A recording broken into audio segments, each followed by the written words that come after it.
Hark the bardic paladin, who sings and plays again. He tells the tales of glory and weaves a magic story. He'll join you at your table and ask you to share a fable. Heroes of humble origin, villains who must be fought again. No matter their skill or prowess, the people in life are countless. So we pray you heed our request. Enjoy this tale of sidekicks and side quests.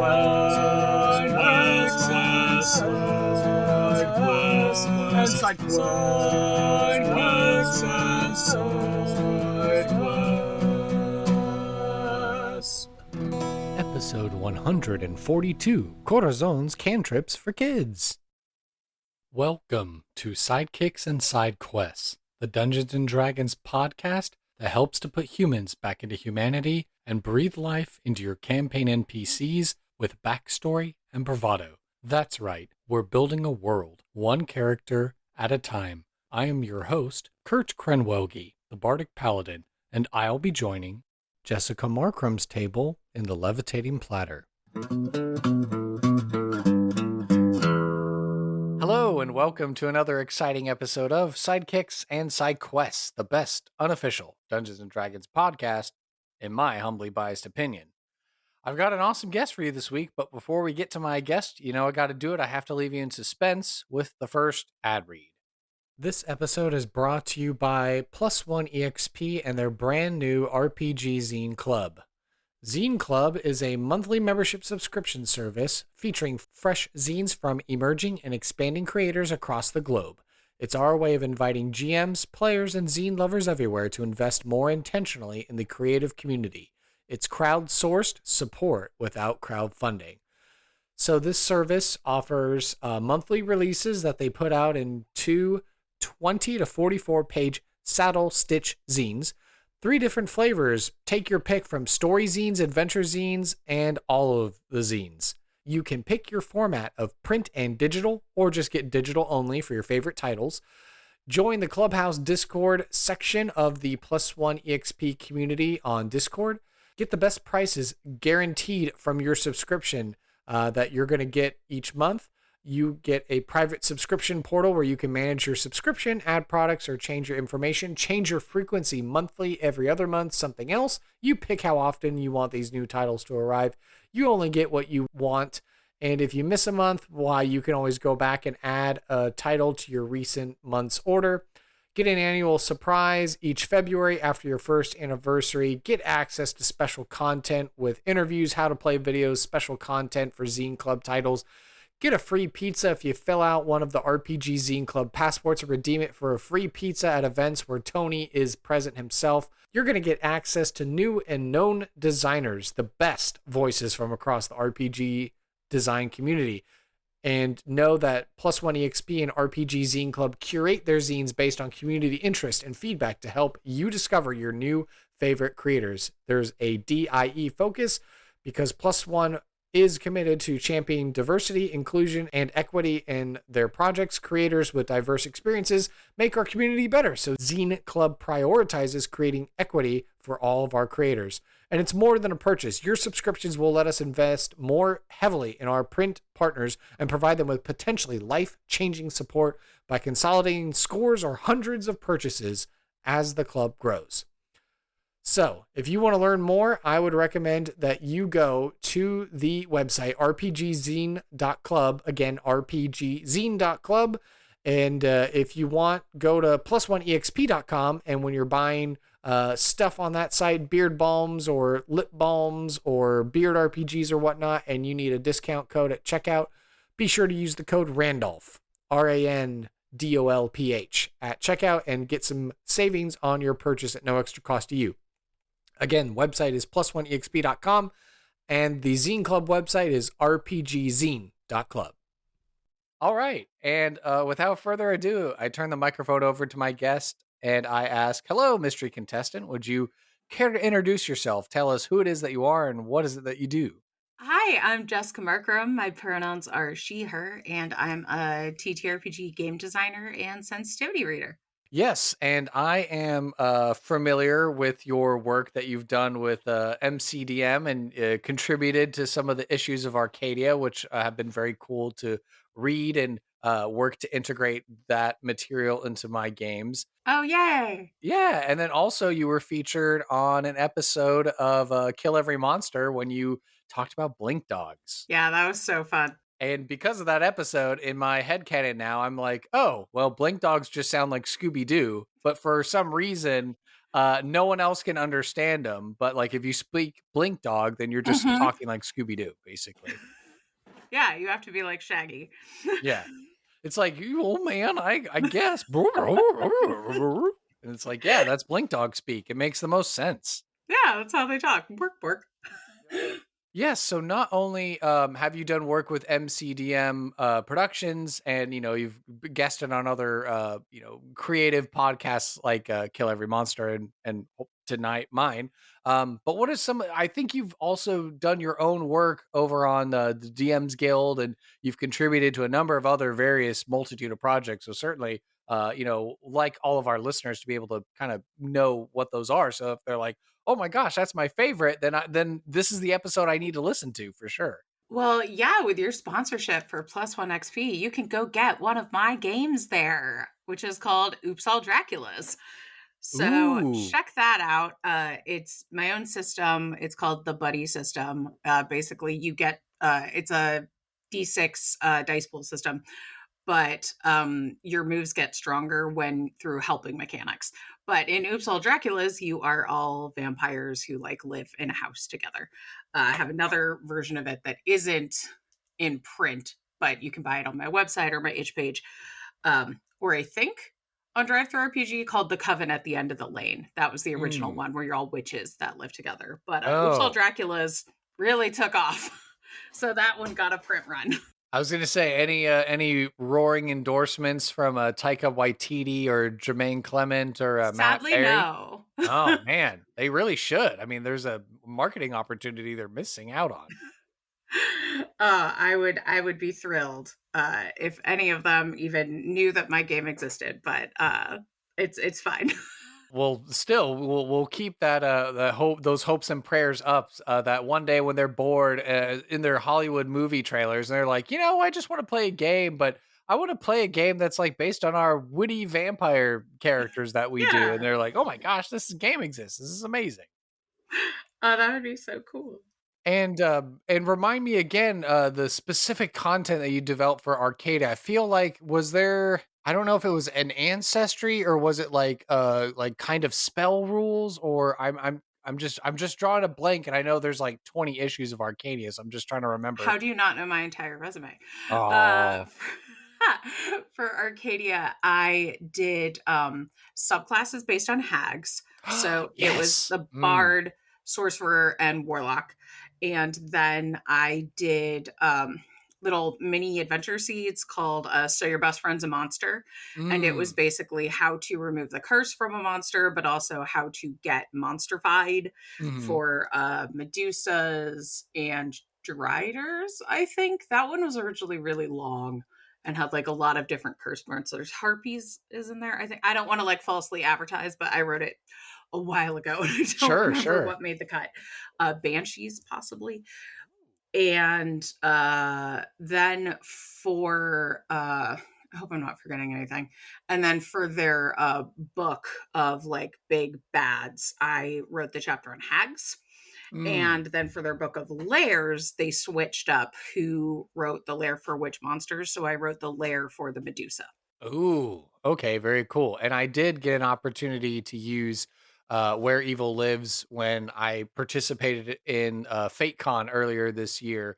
Oh, And I fun. did the Shadow Keep one, so the level 13 party one. So that was a lot of fun. And I'm like, okay, I'm trying to get stuff going on, start playing games, and I'm like, I've got the books and stuff like that, and this is most of those encounters are all balanced for 5 players. So it's like, maybe I just need to I've got the books and I've got the stuff, and these are real fun to run. So like I should just be doing a bunch of these games and stuff like that, and advertising that for people to not only get a chance to get to explore Medusa's lair or a vampire's lair or whatever, but just to, play great stuff.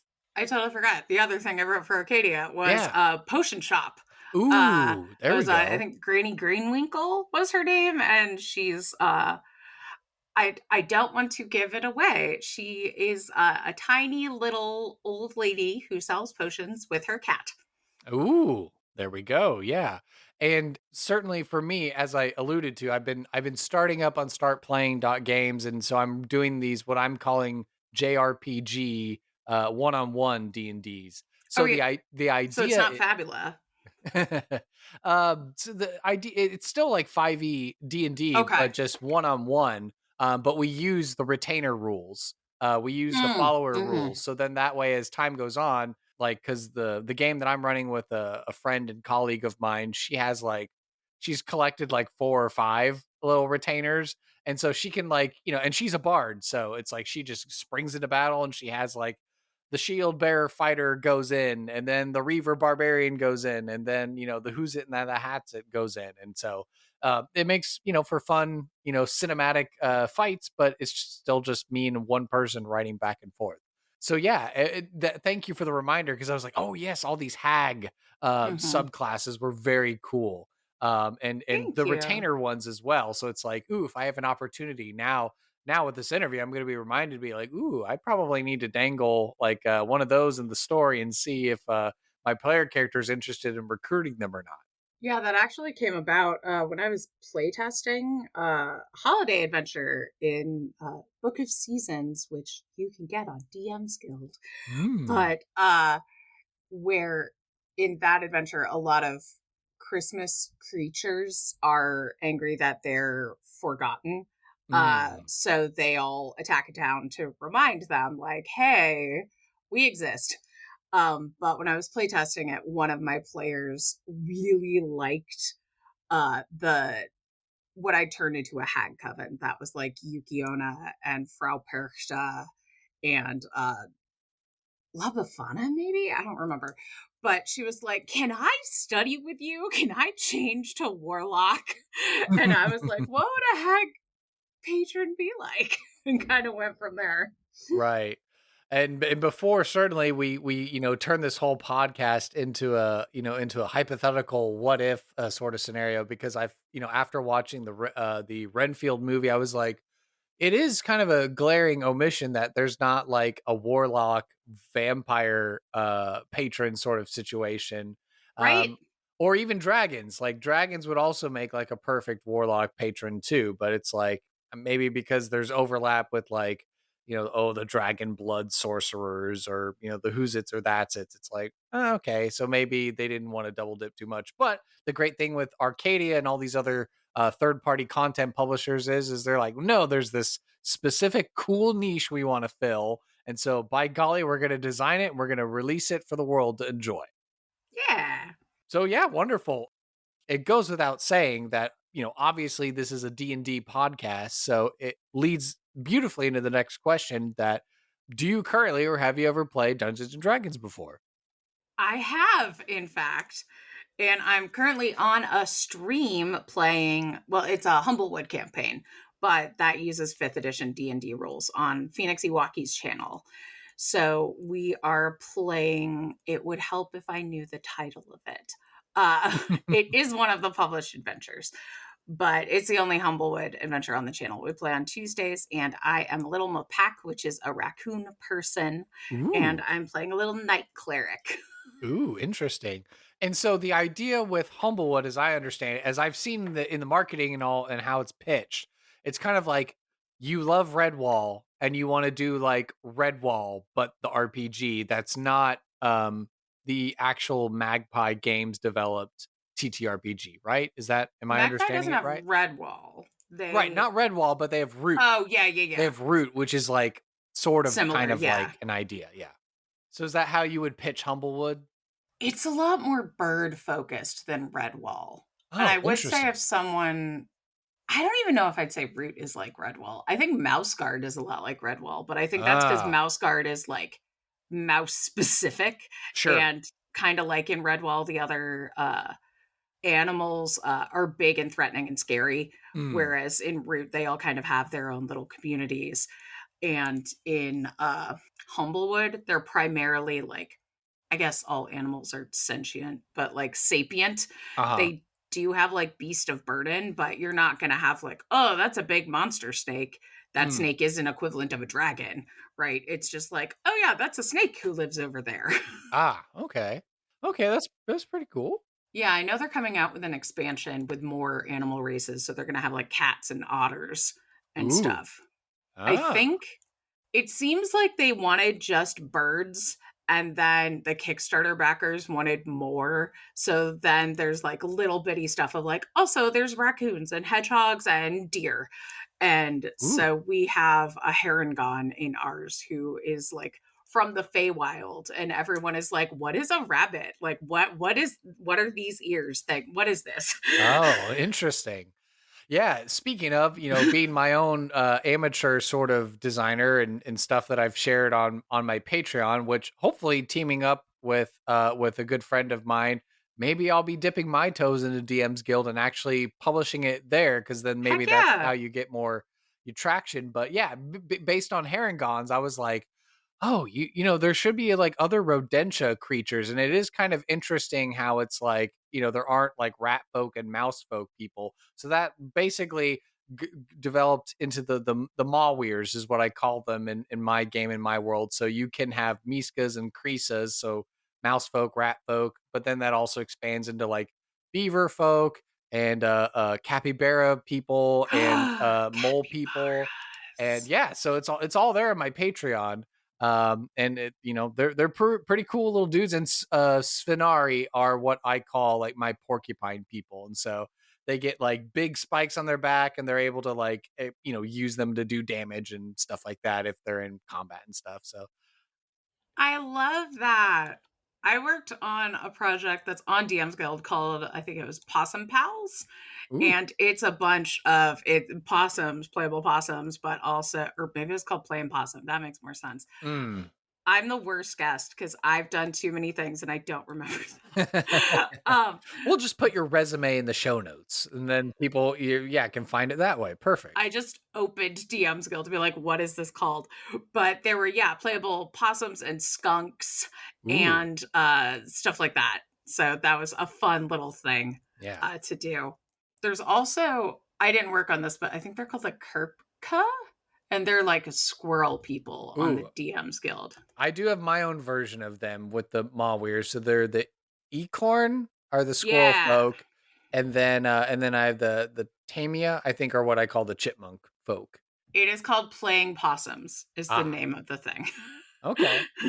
Well, it gives me an idea. I mean, I suppose everyone hopefully when they before they publish on DM's Guild is like checking it out, being like, okay, am I just going to publish something that's going to like just disappear into the noise, or everyone's going to be like, oh, this is an obvious ripoff of this thing.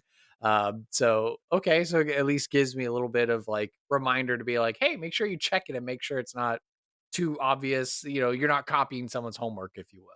Honestly, whatever you do is going to be a different take on something anyway. Like I just double checked because that playing possums is possums, armadillos, badgers, and skunks. Ah, But anything you bring is going to be a different take on that same type of thing. So like do it. There are so many different types of like cat folk and squirrel folk. And there were before herringons were official, there were so many like sexy bunnies on the DM's Guild. Like there is a place for whatever is in your brain. okay then. All right. I will take that advice and charge forward, albeit cautiously, and with good discernment and all that. So uh well, perfect. This is good. We're getting the talking and the creative juices flowing, and getting that comfortability. And goes without saying, this podcast, we like to talk about sidekicks and side quests. So I think this next question is going to be a perfect segue for figuring out who is your favorite NPC, whether they're from RPG, a video game, movie, film, television, etc., and why is this character your favorite sidekick or favorite NPC? So I made a whole list because I didn't want to do something from one of my like home tables, because that is not like, nobody knows what I'm talking about. So I was looking at video games and stuff, and Yeah. there are too many, but I have to ask, how sick are you of hearing about Asterion or Kim Kitsuragi or Rex from Mass Effect? Oh, I mean, I'm not sick of any of them. I feel like, oh yeah, yeah. I remember Rex from Mass Effect, certainly. I don't know the second one. And then of course, Astarion is, very much in the zeitgeist, and I haven't played Baldur's Gate 3 myself, but I've seen, other people do playthrough videos or, clips and stuff like Mm. that. And fun fact, I went to Dallas Fan Expo this past summer, and I walked by the signing booth because Neil Nebrin was newborn Neil Newbon, I think. Newbon. Well, he was right there on the end of like where people were doing their signatures and stuff like that. So it's like I saw him like right there. I was like, oh yeah, that's the guy who voices Mysterion. He's just like right over there. Like who would have thought? So Oh, that's so cool. yeah. So He won all the awards for a reason. He gives such a fantastic performance in well, that. doesn't Matt Colville say like he's probably one of the best written characters that he's come across like in a long time as far as a video game maybe is I concerned? would believe that. Honestly, he's so complicated and realistic. It's the writing and the interaction with other characters, but also the voice, the physicality that Neil brings to it is incredible. Mm-hmm. You didn't know about Kim Kitsuragi, though, who is I from didn't. Disco Elysium and Oh. is one of my favorite NPCs ever, from both like a personal, like, just I adore him, but also from like a writing standpoint, because I don't think I've encountered another NPC like him except maybe Clementine from The Walking Dead, the Telltale Oh. Walking Dead game, Yeah. that like makes you care Yeah. what this NPC thinks of you. Oh. And they're like not romanceable, right? Right. Because Right. like, Right. yeah, if you're playing Baldur's Gate 3 or you're playing Dragon Age, you're like, oh, maybe I want to reload because like I made Shadowheart sad. Or Mm-hmm. Well, same thing with Fallout. Like with Fallout 4, where it's like, oh, Kate likes that, or like, oh, strong thought that was bad. Yeah. So you're like, yeah, oh, I don't want to make my favorite companions angry. Yeah. right. Like I'll just do whatever they want. So everybody thinks I'm cool. Yeah. But I'm just one big people pleaser. So in Disco Elysium, how much do you know about it? I've heard of the game. That's Okay. about it. It's close to the, I don't want to say it's like Planescape Torment, because the gameplay is not remotely alike and it's not 5e, but it is a Mhm. very heavily text-based game Okay. where you are a mess of a man. You wake up wearing just your underwear and your socks after a bender in a hotel. You don't know your name. You don't know your job. You find out quickly.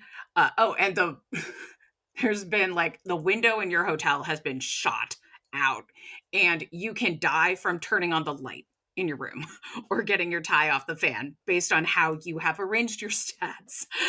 Um, Wow. Okay then. it's a great game.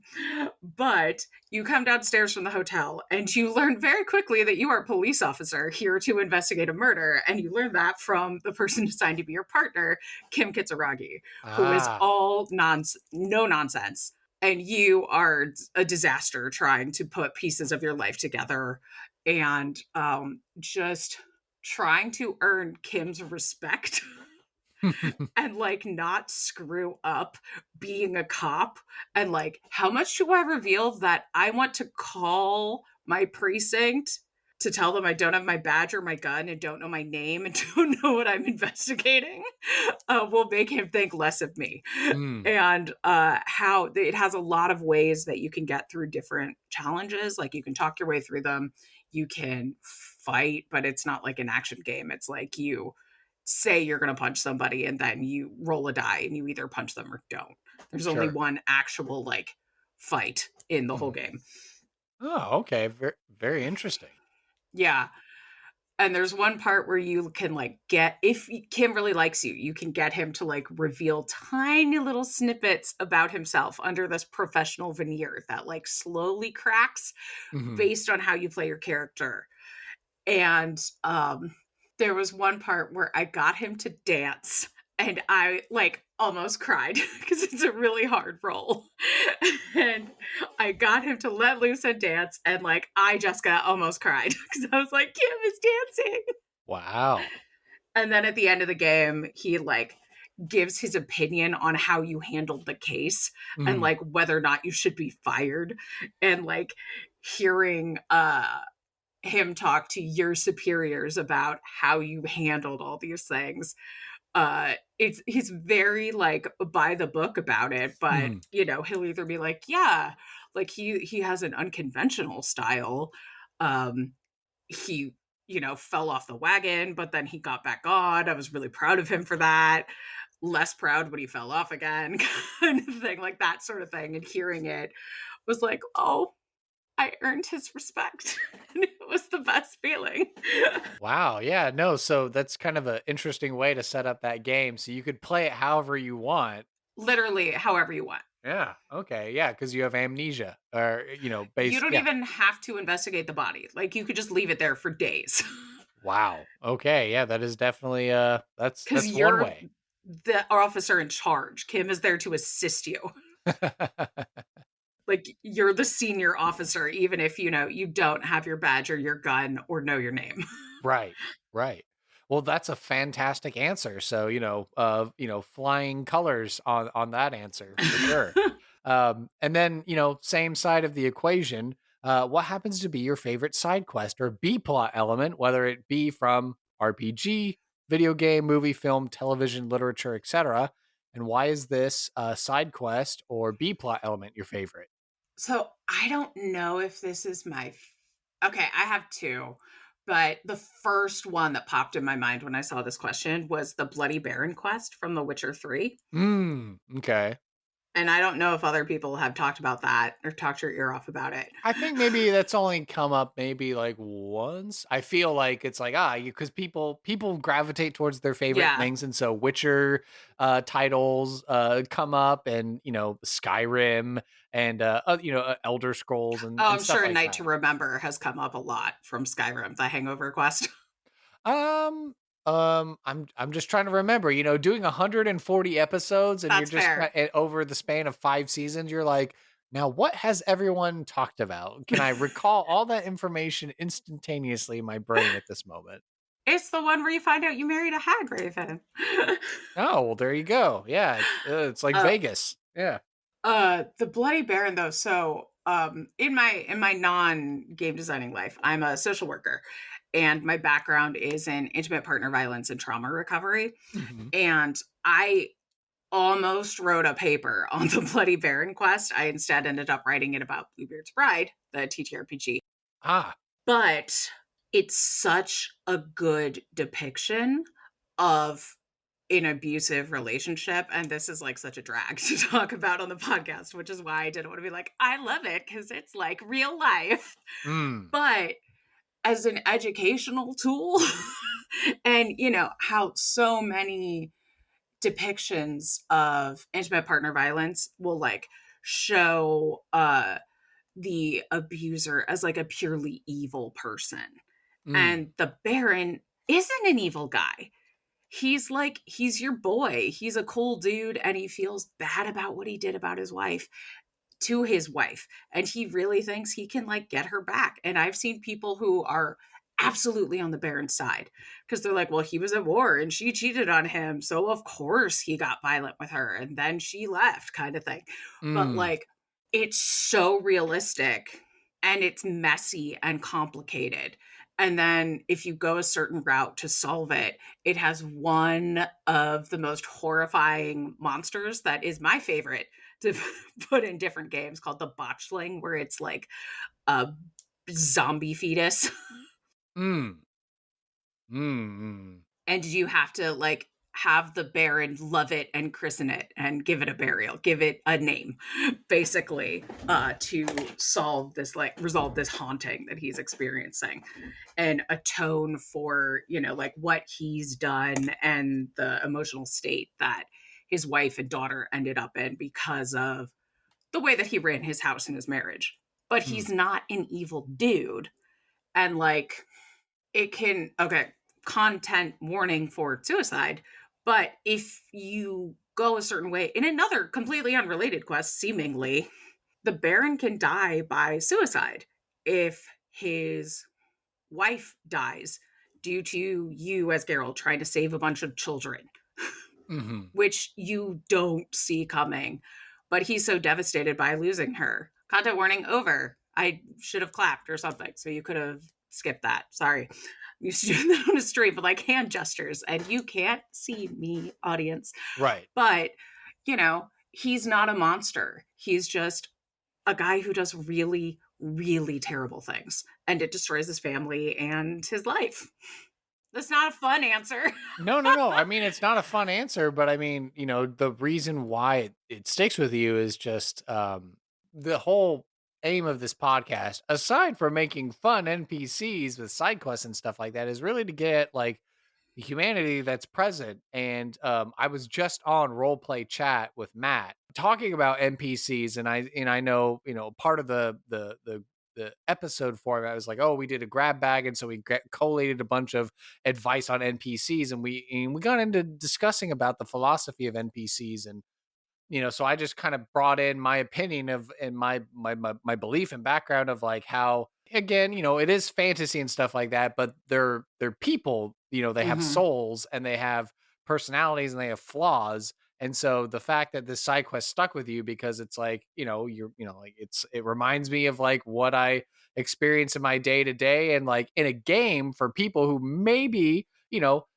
I don't know, forgive me, I'm not the social worker, so I don't know the statistics, but I'm sure it's probably safe to say that like everyone in your life is someone in your life has experienced something horrific like this. And Yeah. so for those people who are like blind to it or just don't know, like this kind of a side quest, even though it is, based on fantasy, Polish folklore, like I'm Catholic, but even the Poles can go like a little hardcore with their folklore and all that stuff.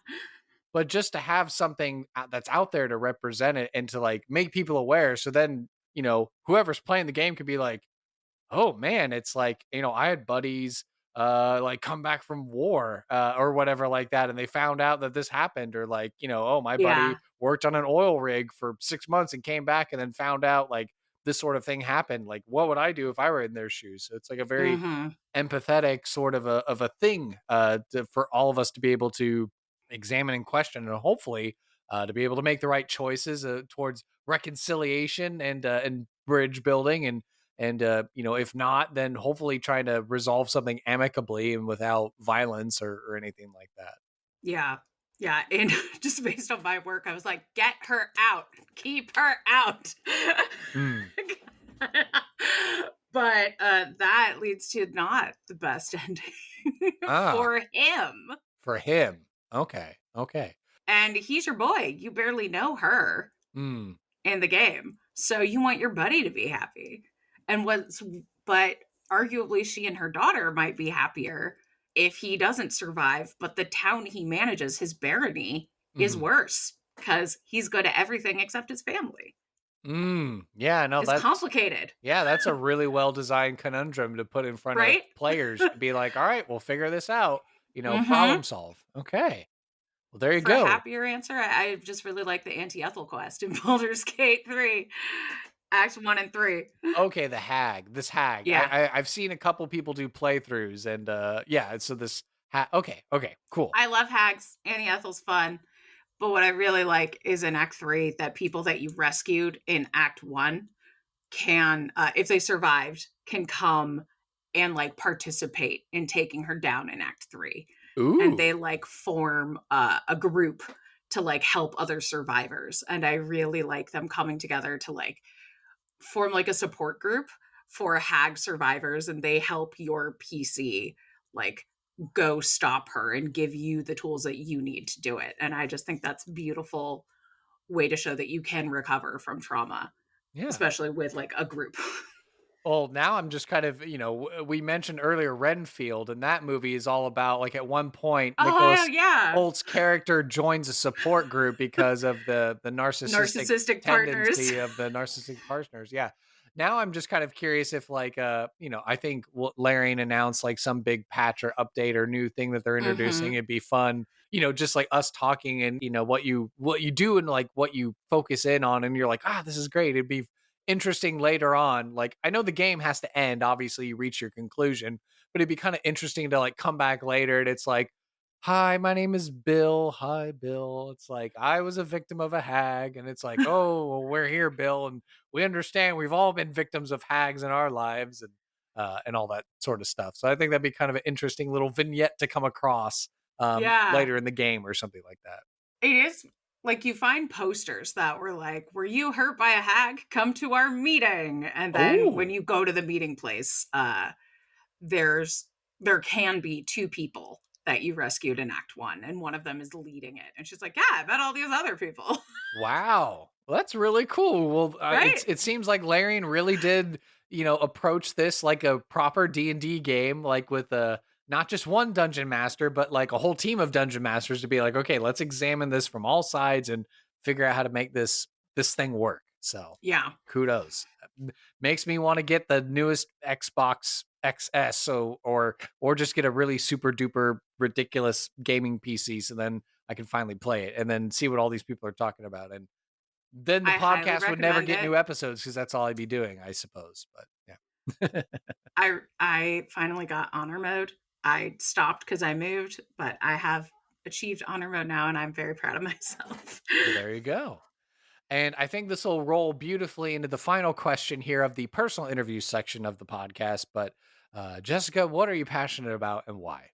Oh, what am I not passionate about? I God. We are recording this on a night when I'm really tired. So the things that usually I'm like social justice and equality, like yes, but also, taking a nap and hanging out with my cats and Yeah, having rest and recovery time of and a really course. good cup of coffee. Yeah. Those, the simple pleasures in life, that's what you need. And here I was about to go into the big spiel from the Conan the Barbarian with Arnold Schwarzenegger. Conan, what is best in life? And then, to hear the lamentations of the women and Yeah. see your enemy crush before you. But no, it's just sometimes you just need to take a nap and give a cat some scritches and have a nice cup of coffee. And you could be Mhm. passionate about that too, and rest and quiet. Yeah. Uh it's been it's so silly. It feels silly to be like, I'm passionate about, social justice and like equity. Uh, Given the political situation that we're in right now when we're recording, I'm not sure when this will come out, but it's tiring and there's a lot happening. So it's that also being passionate about resting and recovering and taking mental health space away from all of that is good, and I recommend self-care. Yeah. Yeah, self-care certainly. Got to take care of your mind. Got to take care of yourself before you help other people. Yeah. So take the time to rest, and then you can go out there and do the good work of helping other people. Yeah. All right. Well, I think we've covered everything beautifully here in the personal interview section, and now it's time to head into some NPC creation. Heck yeah.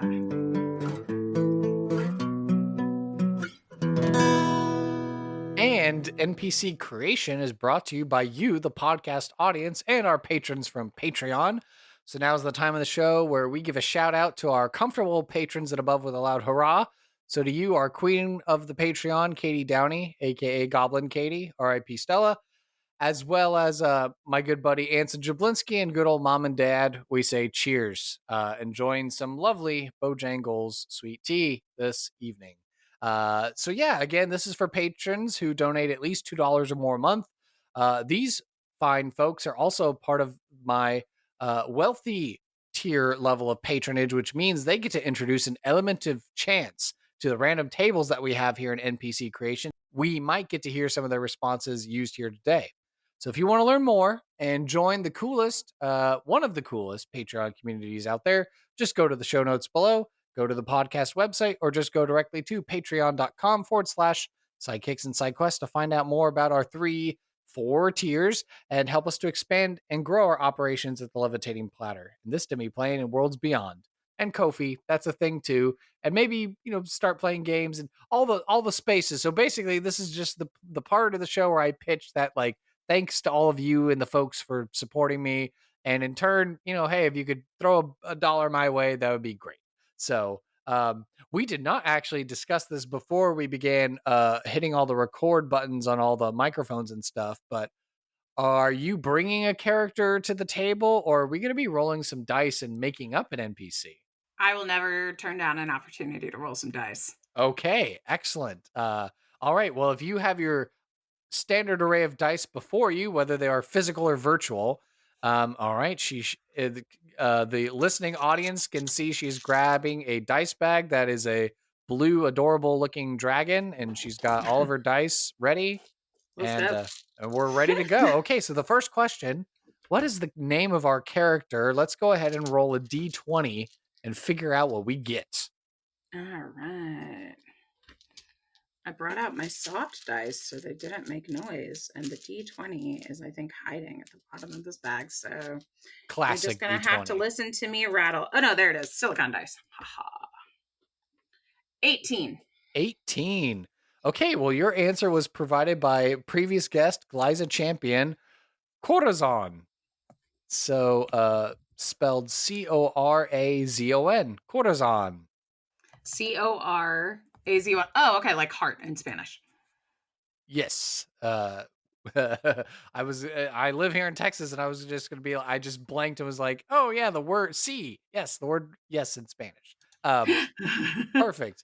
Okay, the next question we have. What is the ancestry of Corazon? Let's roll a D100 or 2 D10s. Ooh, and if you don't like what we get, you can always re-roll. But yeah, let's see what we get.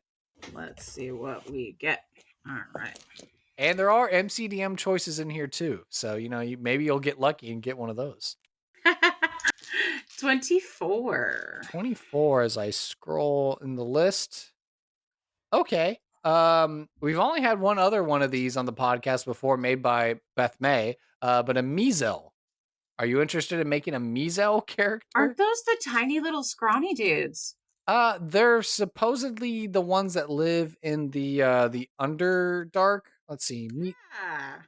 Let's see. From what it says on the Forgotten Realm wiki, they're weird little hairy goblin dudes. Murderous, malevolent race of wretched recluses that cared only for wallowing in wistful self-pity. They responded to intrusions on their lonely gloom by killing the offenders or afflicting them with a wicked curse or terrible illness. These are the challenge CR1 rating dudes that you'll find in the monster manual. But, that sounds delightful. Okay, so Corazon, the meazel. Okay, very interesting. So it sounds like we've got some questions forming already as to his name, their name. Let's see, the job or role in society that Corazon would have. This is going to be just a regular D10 roll. Regular D10? Correct. Okay. 7. Ooh, okay. Your answer was provided by Allison Coons and Ryan Timty of the Kids Table D&D, a wizard level 0 cantrip teacher. Oh my god. So level 0? Yeah, so basically like a cantrip wizard teacher. Like, hey, you're here at wizard school. I'm the wizard 101 professor that's going to teach you how to cast light or whatever it may be. I forgot to say, when you were reading about the measles, I love that alliteration in what you said. The murderous, malevolent race of wretched recluses wallowing in wistful self-pity. Like, that's so delightful. Well, that's not me. That's just Forgotten Realms fandom wiki. So whoever wrote it there, kudos to you, or the book. Good job, wiki creators. Good job, you all folks. Perfect. Okay, so we've got a wizard level 0 teacher. And then the next thing we get to roll for before we take a slight pause on the dice rolling. What's the age range of the character? Let's roll just a regular D8. I was going to say, is this going to be a particularly long-lived measle? 2. Teenager. Like teaching wizard cantrips behind the school. Hey, kid, you want to learn some magic? Yeah. Oh, yeah. Okay. All right. So now that we've got all these details in mind, when you think Corazon, measle, teenager, wizard level 0 cantrip teacher, can you describe the physical appearance of this person? Oh, yeah. I mean, knowing what they look like, they're tiny little goblin dudes. Yeah, between 4 to 5 feet, apparently, is what it says, their average height being. Yeah, I'm looking up their stats just to see, like, okay, they are smart enough to cast a spell. I know they usually like garrot and shadow teleport around. Mm-hmm. Uh, but yeah, so they could learn magic. It doesn't have to be a lie. So yeah, it's I'm gonna say tiny little grayish stone colored skin. Okay. Uh and I know they have big fluffy ears, like big furry ears and hair and just like big like the I'm imagining like the annoying fan from Oblivion, but with if the like thing on his head went on all 3 sides. Mm. Okay. And yeah, he would just be like hanging out in your fantasy equivalent of a scraggly t-shirt and Timberlands. And it does say their favored terrain being marshes and underground, and they do speak common. So that's, my whole thing was like, okay, I got to fill out this D100 table. So it's like, look through every monster manual and every setting book. And if there's something with a stat block, can they speak a language? Okay, they get thrown into the D100 table. So, like I said, Blink Beth are May. blink dogs there? Because blink dogs can speak blink dog.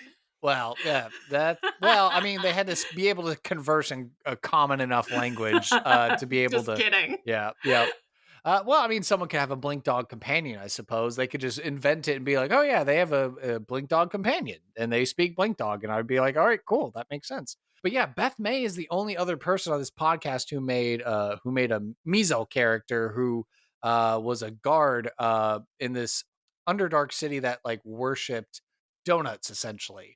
I And they love went to the that. surface to go retrieve this ingredient from a plant, and people went crazy for the donuts. So in my head, I'm thinking like, okay, if this favored terrain or the typical place that we find measles are going to be in like marshes or the underground, like what kind of society are we finding him in that he's there like teaching magic, low level Right? magic?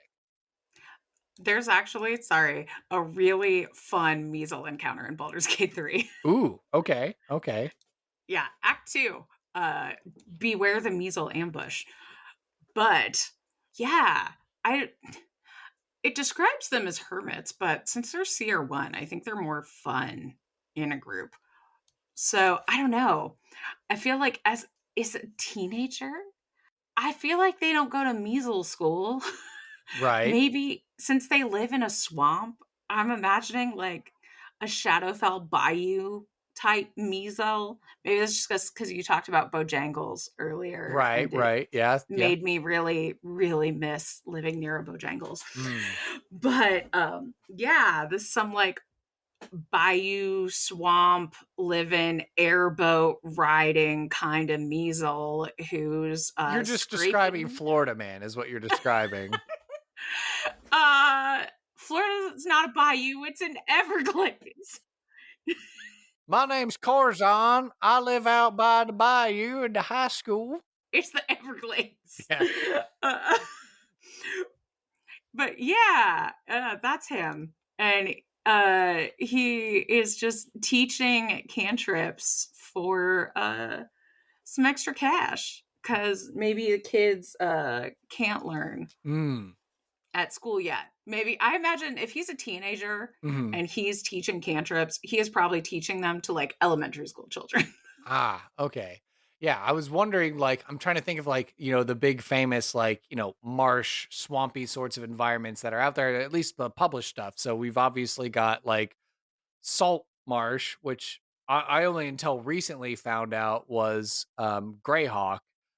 So like when the Mm, book came out, I was like, oh, I just assumed this is Faerun, but apparently it's Greyhawk. And then watching a recent, I think Super Geek Mike video that came out, he was like, actually, the salts of Greymar, the Ghosts of Saltmarsh book was actually for something in Greyhawk. I was like, oh, that's cool. I didn't know that. So okay, we got like Saltmarsh, and then we've got Stillben from Critical Role, and then I guess the other one that took place in campaign 2. But like other than that, like those are the most famous like swampy, marshes. marshy sort of locations that I know in popular metas. So are we imagining that we would find him in that sort of like seedy sort of environment that he's just like, hey kids, you want to learn some magic?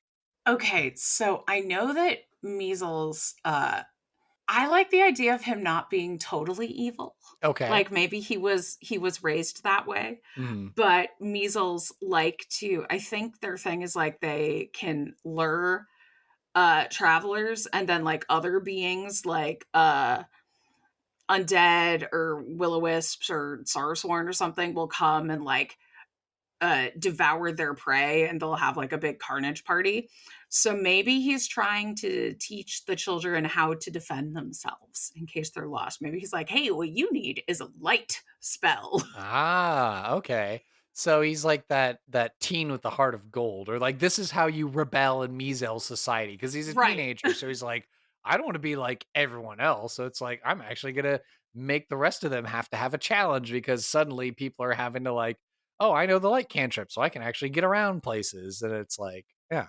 Yeah, he's like, it's so boring just like garroting people and shadow teleporting them away and then having a big carnage fest. It's so much more fun if they put up a fight. So, Mm, kids, learn the light cantrip, learn Sacred Flame. He can't teach that if he's a cantrip teacher. Maybe he can. I don't know. yeah. So how did he learn all these? Is he like because I know like in my setting, like I have a knoll wizard who Yeah, like was originally from the abyssal plane and through portal shenanigans and stuff like that found his way into being around where he is in the story. And he has this whole thing that I've developed for him being like, well, I actually don't subscribe to these like supposed ivory tower institutions of learning. It's like, I'm smart. I can read the books myself, and then I can just kind of like learn magic that way. And the more that I do, the more that I learn through trial and error. And like, so someone who's like unconventionally smart, kind of like, Goodwill Hunting or something like that. It's like, oh, I yeah, may look like a janitor, like someone who doesn't belong here, but I'm clearly very smart and I can read the books and do it all myself and not subscribe, to like having to pay tuition and all these other things. So right. is Corazon really like more of like, oh, I did try and do that with my life, but it didn't work out because I I don't think he's old enough for that. I mean, maybe he could have had a really rough life. I don't know how long measles live. But even as a teen, like if they only live to be like 20, then as a teenager, maybe. I know goblins only live to be like 30. But so he could be having a midlife crisis. But would this make him a teenager like for a measle or a teenager just in years? yeah. I don't know. It's however you feel the spirit of it, sits with I you. like him as a rebellious teen. Rebellious teen. Okay. Yeah. Uh, I think, how you just like absorb stuff during your family traditions, even if you don't really like it or things that your parents do all the time. Like, if your parents watch a show and you hate the show, you will still learn things about that show. Sure. So, Corazon's probably learned spells from watching hapless adventurers set them off Mm. before getting snatched away, or maybe ones who escaped, and has just learned like, oh, that one was pretty effective for a little bit. Obviously the wizards are the glass cannons. They're the weakest link. You So go for them he first. picked up he picked up a spell book. And so he just started Yes. reading the spell book and was like, I can do this. And that's Yeah. how he learned at least to do all the cantrips, because they were obviously a low level party. So the wizard had nothing but cantrips to defend Oh himself. no. So Maybe yes, one first level spell or something. right. He's like, I can't figure that out. But all these other things, like these are more my speed. Yeah, and measles have an intelligence of 14. So Oh like yeah. he could learn. Okay, well then maybe, he's being the lazy teen of like, I'll do that later. Like I'll get that later. I don't have the ingredients or whatever to actually make this work. Maybe that one's just for him. Oh, that's the one The that kids aren't ready for the spells yet. I see. Okay. And then if we're following the affectations of like, spellcasters, use a different name other than what their true name is, so that way you don't have power over them. So if he's like this teacher who Mm-hmm. looks sinister, maybe to like, the kids or whatever like that, to maybe kind of convince them like, hey, I'm a legitimate teacher. How can you trust me? Because my name is Corazon. And it's Yeah. like, that's obviously not like a real measles name. Right. But it's like, it's a wizardy sounding name. And the kids are like, oh yeah, Corazon the wizard. Like, we know this guy. Yeah. Professor Corazon. Ooh, yeah. Does he care? Like, he's like, oh no, you have to call me Professor Corazon or something. I think a kid probably called him Professor or Mr. Corazon, and it like made his day. Mm, And okay. he doesn't insist upon it, but like gave extra credit to that kid. Okay. Okay. So he's rebelling. He's being nice, and he's like actually teaching kids magic, and it's helping and benefiting the community, it sounds like. So at least, maybe the He's the adult, worst measle. yeah. The first measle that's nice in this Florida land bayou town. Um That probably like is near the Shadowfell or something, like has an oh, open portal to the Shadowfell. okay. And that's originally where they all That's where they're from, yeah. that's where they're from. Interesting. Okay. All right. And so we've kind of like got the idea of like, the physical description of the character, but the way we kind of narrow in on Corazon, at least for maybe like a role playing perspective, what three adjectives would best describe him? Mm. Oh, knowing he's a wizard, I was just like pompous, but I don't love. We've called it rebellious so Mhm. many times, so that has to be one of them. He has to be rebellious. I'm gonna say inspiring, Okay. rebellious, inspiring, and persnickety. Mm, that's a good one. You don't hear that one very often, but it is a very good one. Yeah, he's really opinionated on like tiny minor things and gets very annoyed when they don't go his way. Mm. Also, probably because this one spell book he picked up is the only one that he has to reference, and so he's like, "You have to do it exactly like this because I literally don't know any other way to do it." That this is the only way there Right. is what he'll tell them. But yeah, because he is Professor Corazon, Mm. the great provider of knowledge to these small little children. And I want to say that is something that came up in in a later Arcadia issue. I think another colleague of yours designed or kind of like wrote a thing about like how magic would be different between different ancestries. So it's like, oh, if a Oh, goblin fun. casts a particular spell, it might sound like this, but if an elf Hmm. does it, then it sounds like this. So depending on persnickety, especially if you want to get that level of detail and using Arcadia stuff. Again, I'm not sponsored by them, but if they want to, they can. Hey, Matt, Hey, sponsor this podcast. hey, James, I'd love to have you on the podcast. I know you're a busy guy, with the whole RPG you're trying to design and all that stuff. James Nope. is so busy. Hi, Hi, James. James. No pressure. Um, yeah, so that could be really cool and interesting of like, well, it was an elven spellcaster that he got it from, but he's trying to teach a bunch of kids in the town and they're all like halflings and Right. and other stuff. And they're just like, I don't understand what you mean. It's like, this is clearly the way you do it. Like if you don't do it And this like way. one Tabaxi who is just like not getting it Right. or super getting it. And that Tabaxi became Jazargo from Skyrim. Khajiit has wares. Is that the one? That is from Skyrim, yeah. Ah, okay. Jazargo is the one Khajiit at the Mages College, and he is there to be the best and will give you spells to try out. He was also on my list of favorite NPCs, but he doesn't do very much. But he's so mean to you. And I love him. He will give you a scrolls to try out, his flame cloak to protect you from fire, but they actually light you on fire. And then you come back, he's like, you lived. I mean, excellent, you lived. Very fun. Okay.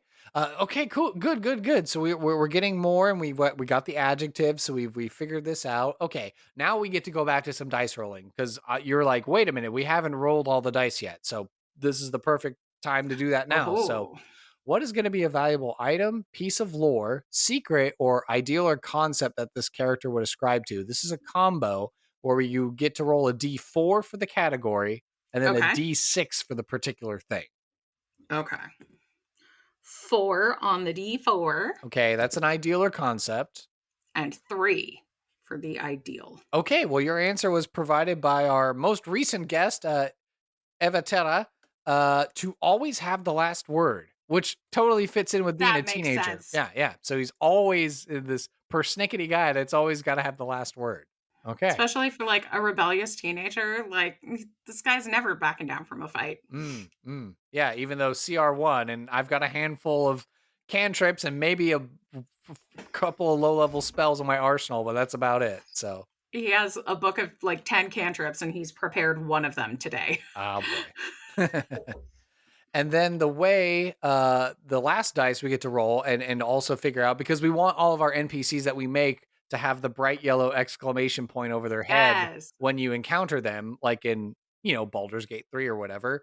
I don't know if they actually have yellow exclamation points over their head in that game, but regardless, that's the universal symbol for, hey, I have something that you could do and help me out and get experience points and whatever else. So I love when people do that at cons, by the way. Oh. They like become a quest giver. Those are my favorites. Okay, well then that'll be a good. I don't know if lazy costume to put together, but I will have to consider that for the future. Certainly, your side quest is to listen to my podcast, and I just hand out business cards for the podcast. That's all I do. That'd be very funny. Tangent aside, okay, we get to roll a d12. We get to figure out what's going to be the particular quest that Ooh. Corazon would be willing to recruit or hire player characters to go and do. It was cocked. Let's see. 7. 7. Ooh, okay. You let me know if you think this works. This is suggested by previous guest Scarlet64. Retrieve a lost self-portrait painting from a famous artist to complete an otherwise formalized collection, and it's the painter's soul repository. Do you think a rebellious teen meazel is interested in paintings? Yeah, I don't know. Maybe if it was like I don't know if that would be his bag. Yeah. You could always re-roll. And I feel like he would ask them to either retrieve a new spell book for him okay. or to take his students on an adventure and get them Ooh. some real world experience. Would you rather that be the side quest? Yeah, let's do that. Okay, so he wants you to... I've given the adventurers a babysitting quest with a bunch of children. Oh, okay. Well, you definitely want to talk to your characters about that, or like, are we cool with leading a bunch of kids on a mission that could be potentially lethal? Like hopefully you're not doing that. I mean, at least in my game, I'd be like, kids have plot armor. Like nothing bad's ever gonna happen to kids. Unless it's like obviously like something like the Kids Table D&D podcast where they maybe use something like from TTRPG kids recommendations of like, it's you now, this is how you switch to the kid version of the one game you wanted to run, like no thank you monsters, no thank you evil, no thank you evil, or something like that. And now your adult players are like having to play like an actual kids version of the game. They're like, now they're taking on the kid characters, and now they get to go and have this silly adventure, a little bit of lightheartedness. Oh, that sounds so fun. Yeah. Or that's the way to bring your kids in. And you want your kids to play, or your nieces, your nephews, your grandchildren, or whoever, the neighbors down the street. It's like, this is the way to bring them into the adventure. And now this meazel wants you to lead, like put his accreditation, his quote unquote accreditation, his teaching skills to the test to see like, do these kids have what it takes to actually go on an adventure? So is there like a specific adventure he would want to send them on? Or is this just kind of like, honestly, I don't think he's put that much thought into it. He would just be like, yeah, what's the next thing you're doing? You should take them. Oh, okay. Interesting. So Especially if we're like in a swampy, marshy environment, it sounds like, typical sort of thing would be like, hey, go hunt this big thing because it's causing You know what's problems. Or it's in the like, swamps a lot? Hags. oh, You know what else is in the swamp a lot? Dragons. true. Okay, so something with involving a dragon or a hag. I was gonna say, I know you rolled for it, and I know you have this, but just because you just said it and spoke it, and it's right here in the list, but it's also suggested by previous guests Allison Coons and Ryan Timty of the Kids Table D&D podcast and show. Retrieve the heirloom like 100-year-old sourdough starter from the hag's hut. Oh, that's delightful. I like that too. So I don't And know. take the kids with them. Yeah, I was gonna say, is this something maybe you want to kind of like mesh them together? You just Yeah. Okay, all right. So we'll use that selection. So thank you, Allison and Ryan, for that. Okay, so the mission that he wants you to take these kids on is to like go get the sourdough starter from the hag's hut that's in the swamp. Mm-hmm. Do the measles have a problem with this hag in the swamp? Are they like in I think conflict? anyone who lives in a hag swamp either has a problem with the hag or works for the hag. Like, there's not a lot of like either or. Okay. Interesting. Okay, so then this hag is nearby to this town, the civilization, and so now these kids are being recruited to somehow go steal this sourdough starter from the Yeah. hag's hut, and the kids have only been armed with like cantrip level spells. So Like guidance and thaumaturgy okay, again, yeah, and hopefully this is where me, Kurt, the and person, toll the dead. this is where I would heavily, heavily, stress like, hey, as a dad, my PSA, please don't do that kind of weird stuff in games where you put kids in danger. That's just it Yeah. gives me just get now that I'm a dad, I'm like, I would never, yeah, like even in my younger years, I don't think I actually would have ever entertained it, but still, it's just kind of like, yeah, that just doesn't sit weird with me. That's where you introduce this no thank you evil or like The X card.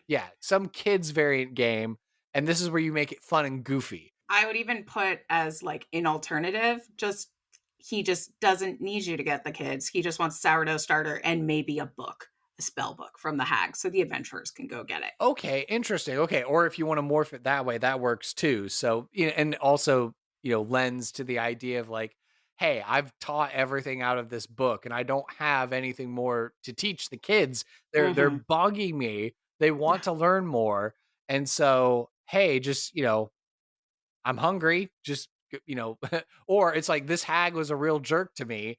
Uh-huh. She really cares about her bread making because some pandemic and everyone was stuck indoors and everyone got super into bread.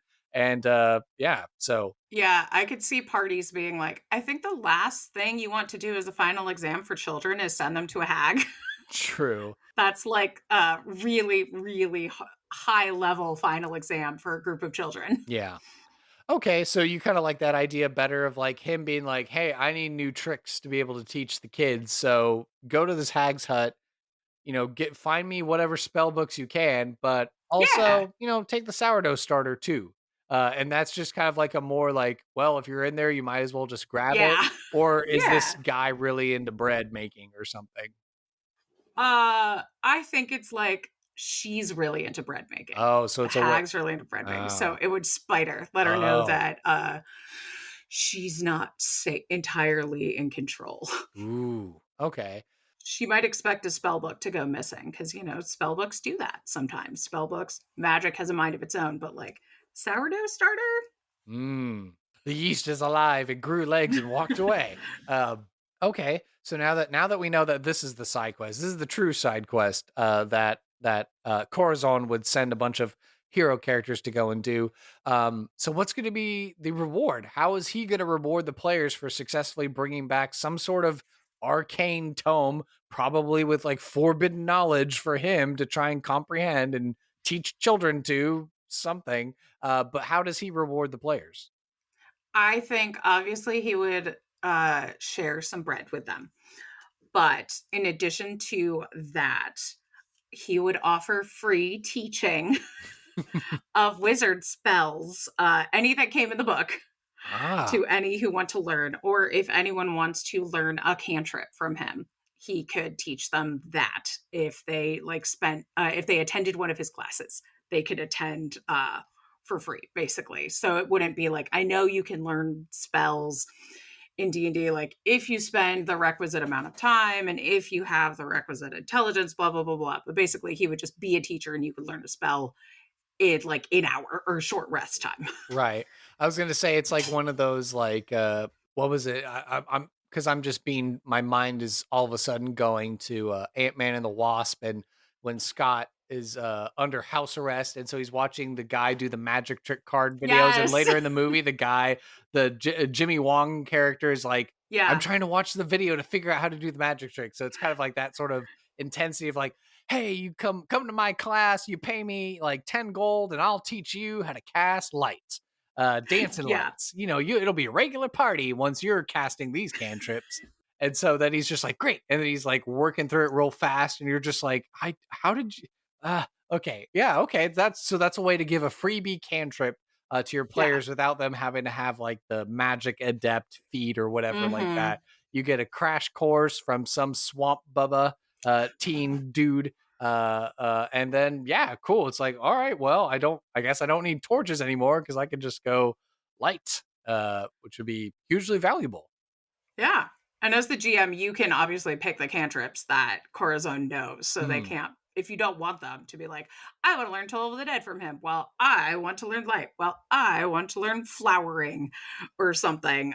You know, you could be like, he knows these 5 cantrips. You can each learn one. Yeah. Okay, cool. Yeah, and then you pay him a little money, you learn the cantrip, and then bada bing, You bada didn't even boom. have to pay him. You got him a spell book. Oh, that's true. Yeah, you got him the spell book, so that's kind of like the requisite That's for the it. payment.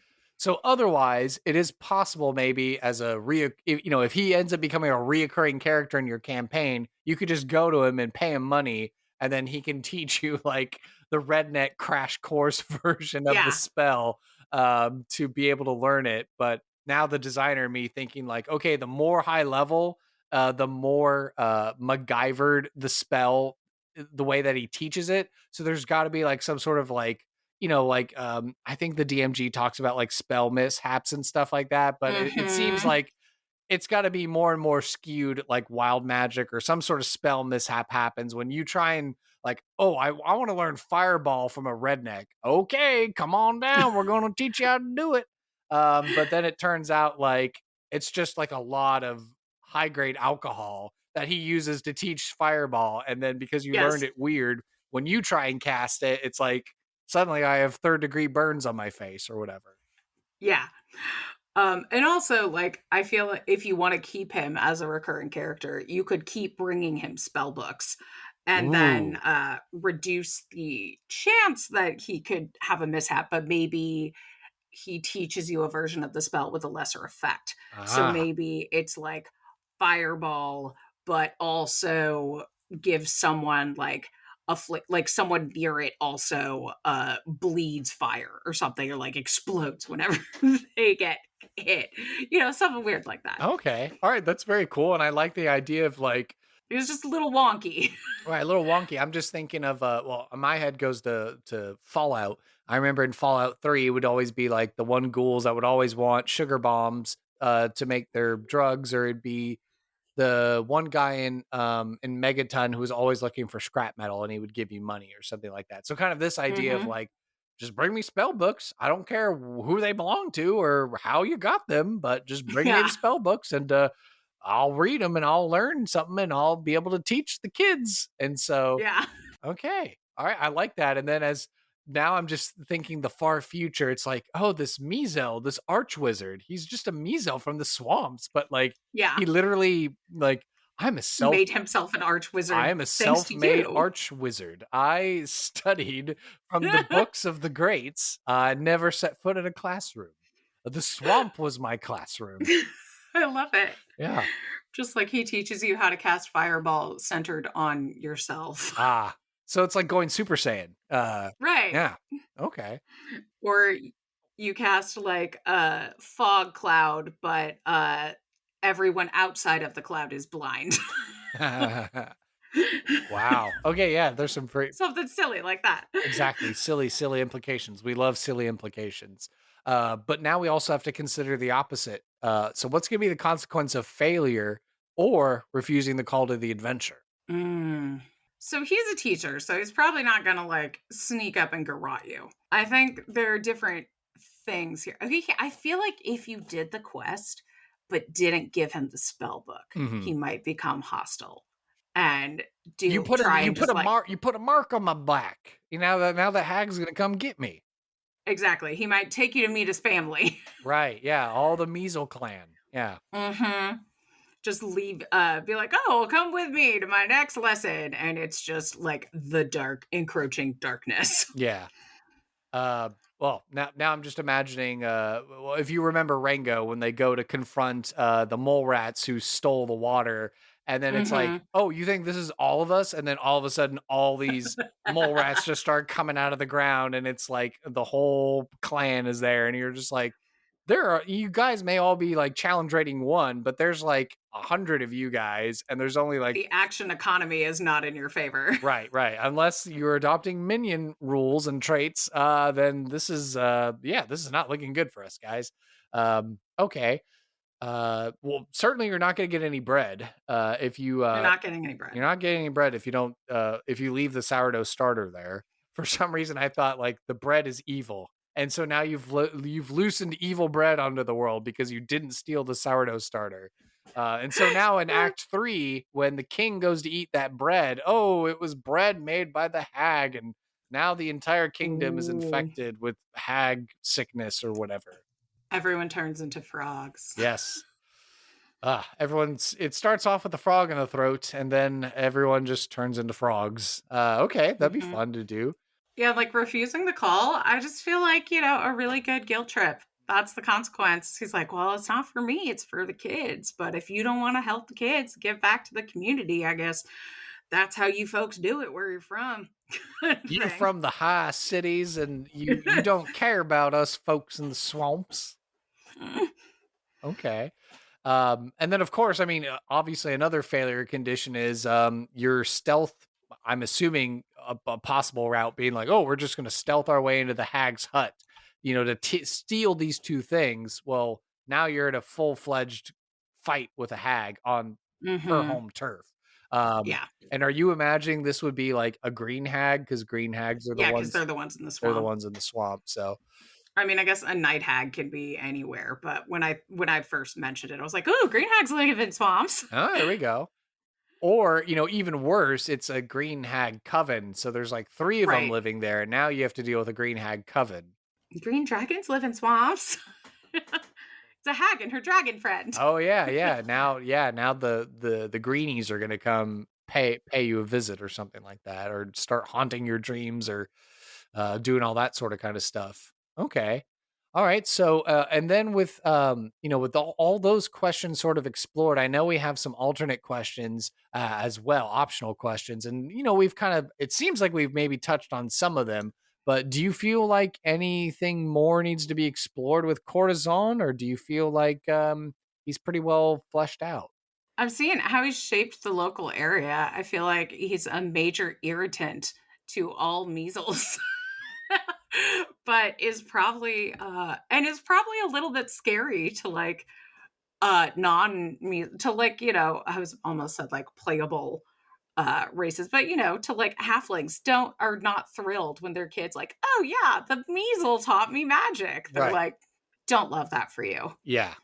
Well, and then also kind of interesting, depending on the socioeconomic conditions of this community, and it's like the fact that the measle teen is going out of his way for some reason, for his own kicks, for his own rebellion or whatever, and he's just like, Yeah. I'm just going to teach a bunch of kids magic and see what happens. Right. Like, how does that change your town if, like, all of the 8-year-olds can suddenly cast Firebolt?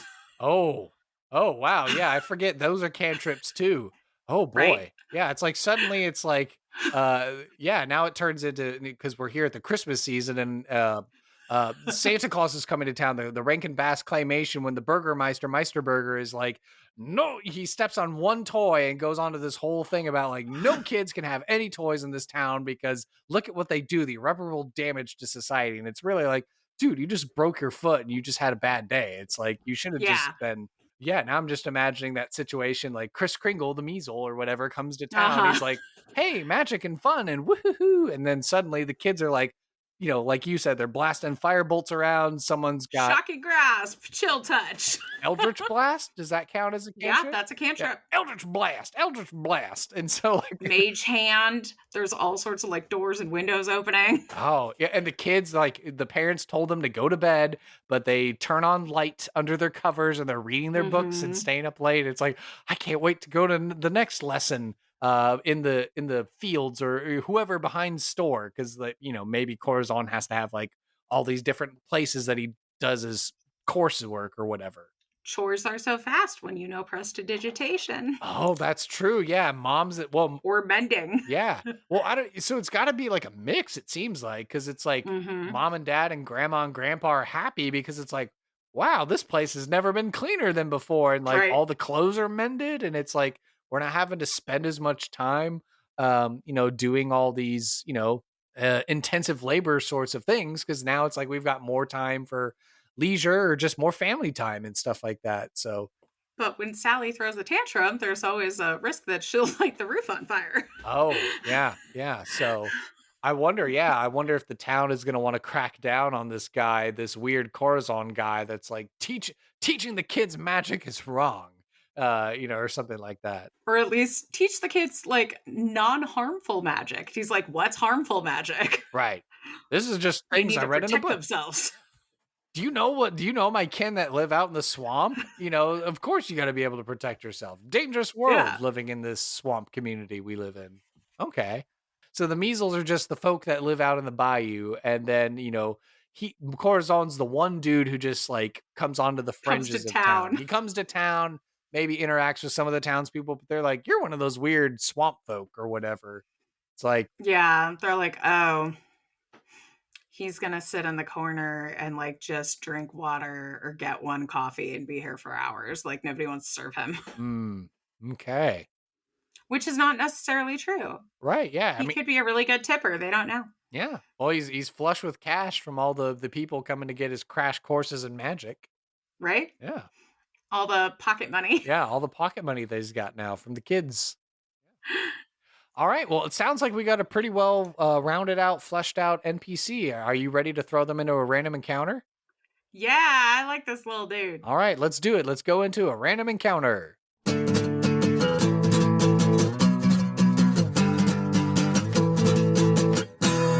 This random encounter is brought to you by my sponsor, Zencastr. Zencastr came into my life when I didn't think I would need it, but now I definitely need it with trying to raise a family and keep the podcast episodes flowing and all that stuff, and not trying to keep myself awake for all hours of the night trying to get these episodes edited. Thanks to Dane and Benjamin over at Dispel Magic showing me this service. I was hooked, and I decided to become a paying member so I could get access to all these awesome tools with editing and getting these great episodes to you. So it is so easy and super easy now to record a podcast with Zencastr. You log into your browser and you start recording a high quality podcast right away. You could record studio quality sound and up to 4K video with your guests. Feel a sense of zen. Knowing Zencastr's multi-layered backups ensure you always have your recordings in the highest quality, even if the connection is unstable. A hard sell. On that point alone, I've been podcasting for a couple of years now. That is amazing. So that is a great selling point of this service. You can sound your best. Have you ever worried what you might sound like on a podcast? With Zencastr's post-production process, it makes you sound buttery smooth. It automatically removes the ums and ahs as you click on that feature in the post-production settings, and in your recordings, it's going to remove those awkward pauses and conversations too with the click of a button. Set the right podcast loudness and levels while reducing background noise with a click of a button. It really is that easy. It's all in one. If you have thought about podcasting before and realized that you need a lot of different tools and services, those days are done. With Zencastr's all-in-one podcasting platform, you can create your podcast all in one place and distribute to Spotify, Apple, and all other major podcast destinations. Go to zencastr.com/pricing and use my code SIDEKQPodcast, and you'll get 30% off your first month of any Zencastr paid plan. I want you to have the same easy experiences I do for all my podcasting and content needs. It's time to share your story. Again, the website, zencastr.com/pricing. Use the code SIDEKQPodcast and get 30% off your first month of any Zencastr paid plan. Thank you so much to the sponsor, and back to the podcast. All right, so we're here in the random encounter section where we get to do a little bit of a role play, a vignette, a scene with the character that we've made today. So I think you're going to do a fabulous job of at least representing and portraying and being Corazon. But the question I have is, who am I going to be in this scene? Am I going to be one of my reoccurring podcast adventuring characters that's getting the side quest? Am I going to be, like one of the kids having one of the group of children having a course? Is it Corazon speaking with other relatives or kin about like, oh, the thing going on with the hag? Or I don't know, what kind of scene are you interested in showcasing and showing off Corazon the best? I want you to do whatever you feel the most comfortable doing. Okay. I am currently looking up cantrips. Okay. And there are so many. There's a lot of cantrips, Even just reducing them to just wizard, there are 3 pages of cantrips on D&D Beyond. Well, there you go. So, never a shortage with this guy. So, I'm happy to kind of go through the Rolodex of podcast adventuring characters if you'd like to hear them all rattled off. Sure. Okay, so we've got Duncan, who's the recklessly brave adventurer for hire, no task too big, no feat too daring sort of a guy. We have Sonia, who is the warrior woman who started off as a barbarian and then multi-classed into a paladin who serves a god who wishes to redeem the undead. We have Korak, who is the lawful evil arcane trickster roguish dwarf. We have Chrisley, who is the herbalist botanist wood elf druid, who then multi-classed into a cleric who serves living memory. Oh, wow. That's a really cool character. We've got Orion, who is the astral elf illusionist wizard. I kind of play him kind of like a Spock sort of a guy. We've got Agape, who is the lilac-colored tiefling Sorlock. So she started off as a wild magic sorcerer influenced by the Feywild, and then eventually made a Archfey Warlock pact with one of the other NPC characters made on the podcast. And then we've got Lifespell, the Necromancer, who has his faithful skeletal manservant Octavius. And then the newest brand new character we've made, her name is Anne-Boleyn Mithril Shaper, and she is a dwarven bard who plays like a hammered dulcimer. She's only been in one other adventure so far, so I don't quite have her like character sort of nailed down. But yeah, I really got to do a better job of just having a whole list that I could just like. It's like, who do you most want to play right now? Oh, that's a good question. I mean, I'm always down to be Duncan. He's, like I said, he's the one that started this whole reoccurring character for the podcast. And he's just picked up all sorts of odd job skills along the way. So like, if there was anyone in this list who would be most intrigued with learning a cantrip, it probably would be him, because it would just come into his tool belt of whatever tricks or that he needs to be able to like do the job of being an adventurer. I'm going to say Corazon is behind the school in town. Decided this town has a school and is in the middle of teaching a collection of children. I'll say 8. Okay. Ranging in ages, equivalent ages, right? Like a 5-year-old elf is not the same as a 5-year-old human. Mm. But, equivalent ages of like 5 to 10. Okay. And is reviewing, let's say, create bonfire. Very, very handy. You're in the swamps and, you need to make a fire to stay dry. So that makes sense. Yeah, I was like, green flame blade. But no, I think create bonfire is the way to go here. Okay, and so then, yeah, perfect. So where we last left Duncan on his adventures, he was, he was on the one big quest that Daisy had sent him on, who was, she was the trust fund baby, young silver dragon, who was in the appearance of an Aldatu, which is my homebrew half celestial sort of appearance. Aldatus are half celestials in my world. So that was the form she took. Anyway, so she was on a mission. Duncan teamed up with Chrisley, and then along the way, they met Rembrandt, who is this young dragon who is trying to find a place to establish a horde. And so there was like a side quest within a side quest that Duncan was seen to. So it's been a while. It's been this whole thing with Duncan helping to retrieve the Crescent's Edge to help further Daisy and her being and her shenanigans in school and all that stuff. So Duncan is, been like, okay, I feel the call of adventure. I've been, maybe a bit smitten with this Daisy lady student, and it's kind of like the Wanderer. It's like I've got a Rosie on my chest. I've got like this girl here and this girl there, and so he just feels that his chaotic good nature call him to going into the swamps, and so he's traveling. It's sometime, and he eventually comes upon this scene, and he feels a bit of deja vu because he's like come across these sorts of school scenes with children, but he's taken aback because it's this meazel, and the last time that it was him, I believe, who encountered the meazel. Yes, so Duncan has encountered a meazel before. So Oh, nice. yeah. So he was used to, seeing Benny, the Donut Watchman in the Underdark Society. But now he's getting deja vu, and he, for encountering another schoolyard scene of like, oh, kids are learning and this is great. But then also it's like, wait a minute, a meazel? Like, what are you doing? So Duncan is going to very cautiously approach. So as he's approaching, like, what is he hearing and what's he seeing? So he sees our little gremlin of a teacher who's like, now when you're out, once you create a bonfire, that's going to keep you from getting swarmed and it's going to keep you warm. All right, so you keep this bonfire and get it big, and nobody can beep or bop around you who travels in the dark. Now, that's a spell I'll teach you later.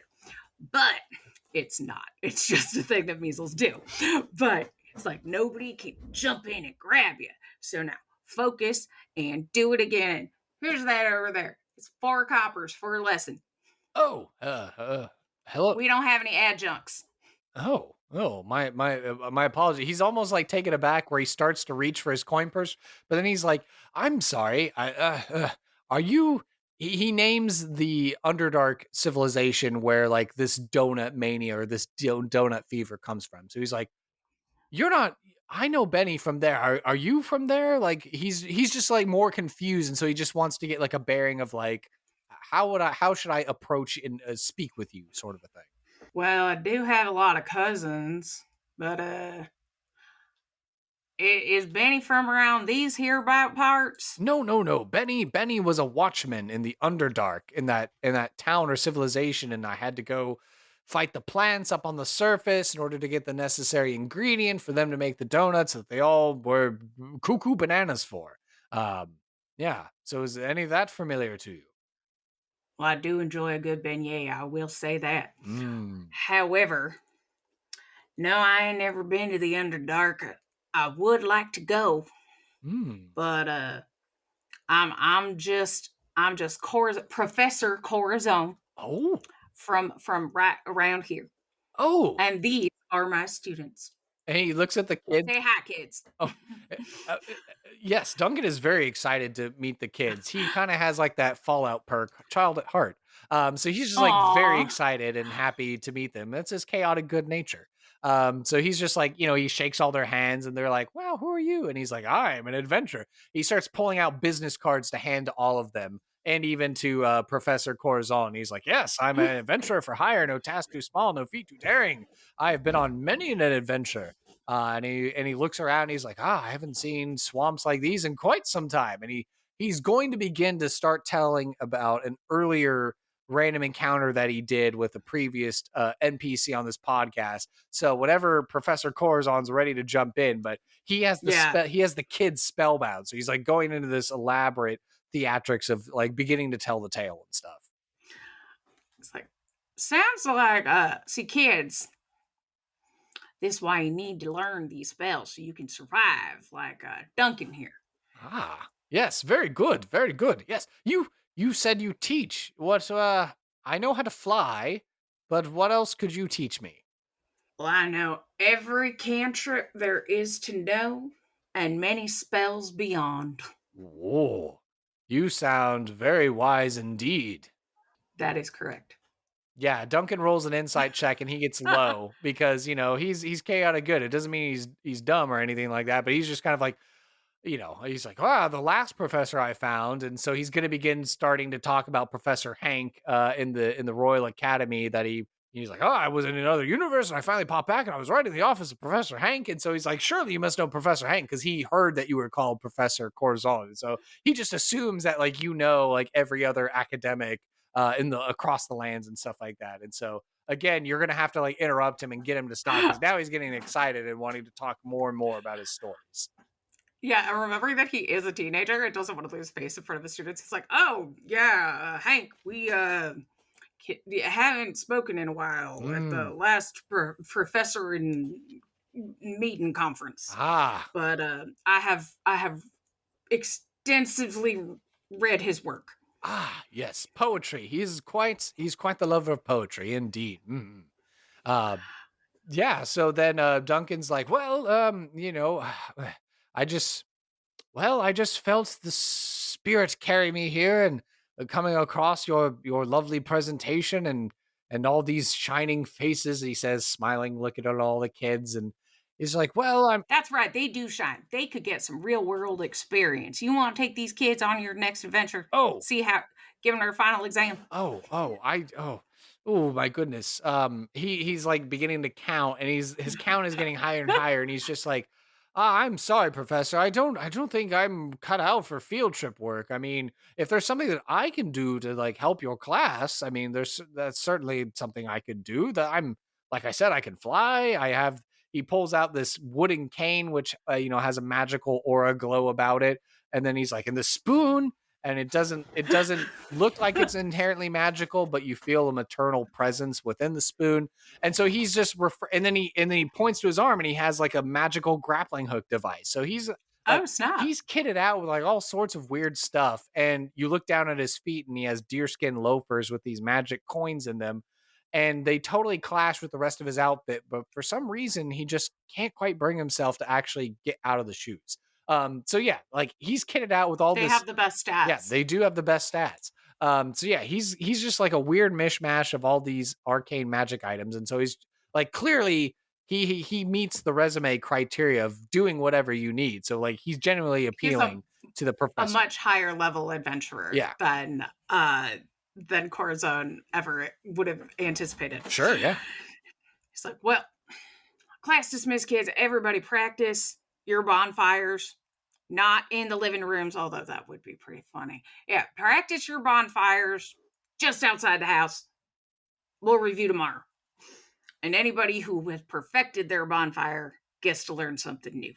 So the kids are excited and they're like, yeah, let's go do this. And it's like, oh yeah. And so maybe the kids are all, having a 3-year-old son. So I'm just thinking of all the sorts of silly things they say. It's like, oh, we found a bunch of old cow patties. Let's throw those in the bonfire and see what happens. And like all these other sorts of like, oh, I found a We bunch of, can toast yeah, marshmallows. I found a bunch of wet wood. Surely that would go good in a bonfire, right?